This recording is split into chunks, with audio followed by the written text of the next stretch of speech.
Welcome to The Explainer. Today we're zeroing in on a very specific argument about the hijab, especially in professional and academic life. We're going to explore a source that presents modest dress as a way to shift the world's focus away from appearance and on to intellect. So let's get right into how that case is made. So, let's kick things off with a pretty big question, one you've probably thought about before.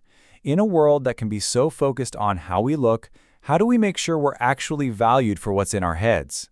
This explainer is going to unpack one particular perspective that tries to answer that very question. All right, so here's the game plan. We'll start with the main argument for hijab, then we'll look at this idea of it being a shield. After that, we'll dive into the psychology of beauty and privacy, its role in academic life, and finally, some really interesting parallels the source draws with Western traditions. Okay, let's get to the core idea here. The source we're looking at presents the hijab as way more than just clothing. It's framed as a deliberate choice, a tool, really, for commanding respect and sharpening everyone's intellectual focus. First things first, what are we actually talking about here according to this source? Well, it defines hijab, not just as a headscarf, but as this whole concept of modest dress. And the stated goal? It's all about preserving dignity by shifting an observer's focus, moving it away from the physical and onto a person's character and their mind. So, what does that look like in practice? The source describes it as covering about 80 to 90% of the body. You know, the parts that are typically left uncovered are the face and hands, which are of course essential for how we interact with each other.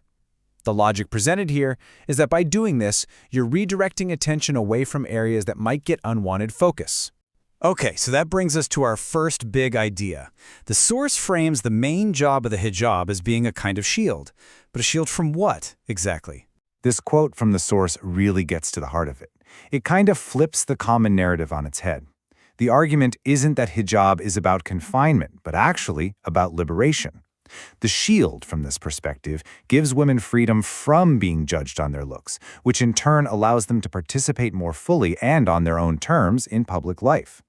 So, how is this shield supposed to work? Well, the source points to guidance from the Quran as its foundation. The thinking is that by deliberately covering up adornments, you redirect attention. And according to this argument, the result is less objectification, less harassment, and ultimately more freedom to be seen for who you are, not just what you look like. And this idea leads us right into the next layer of the argument. This is where we start talking about social psychology and this interesting split between our public and private lot.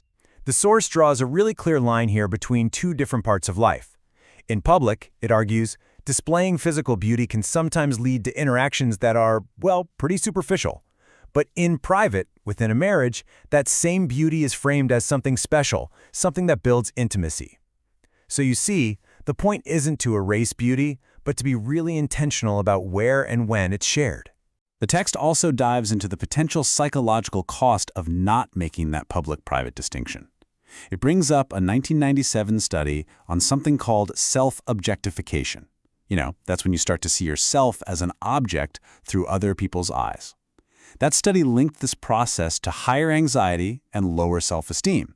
So the argument here is that the hijab offers a way to sort of step outside of those public pressures. Okay, so let's zoom in on a specific environment that the source talks about a lot, the university. Why in this particular setting is greater coverage seen as so important? To back this up, the source points to a specific number from a 2013 university study in Iran. It found a security variance of 0.31 linked to what students were wearing. Now, without getting lost in the stats, what the source took away from this number was pretty significant. It suggested that students with fuller coverage actually reported feeling safer and dealing with fewer inappropriate comments on campus. So the source basically breaks down how this is supposed to foster a better learning environment in 3 steps. First, you reduce distractions tied to appearance, so the focus naturally lands on the ideas being discussed. Second, that helps promote equality, right? It dials down the social competition based on looks and puts students on more equal footing. And third, the end goal is enhanced focus. And the source even points to another Iranian study from 1989 that it says found a direct link between wearing a hijab and being judged more on academic talent. Now this is where things get really interesting. To make this whole idea feel a little less foreign, the source actually draws some parallels to dress codes that might be a lot more familiar to many of us. Just take a look at this. The source highlights institutions from Oxford with its formal exam gowns to Harvard and Princeton with their professional attire for events. And what's wild is that the reason given for these dress codes, it sounds incredibly familiar. It's all about fostering respect, reducing distractions, and making sure people are judged on merit. The source presents this as proof that the basic idea, using what you wear to shape an environment, isn't unique at all. All right, so let's tie all these threads together. The source isn't arguing for some kind of simple, one-size-fits-all fix. It's really advocating for a multifaceted approach to what is, let's face it, a very complex issue. So, in the end, the source presents hijab as one tool among many to push back against objectification.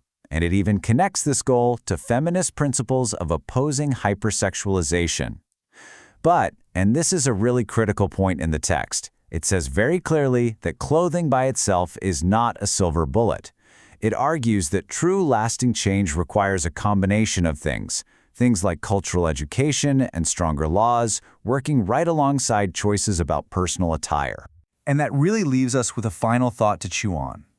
This explainer has walked you through one source's argument, connecting what we wear to how we're perceived. But it opens up a much bigger question for all of us. When you look past the clothes, what are the real, fundamental building blocks of a society that's truly built on genuine mutual respect?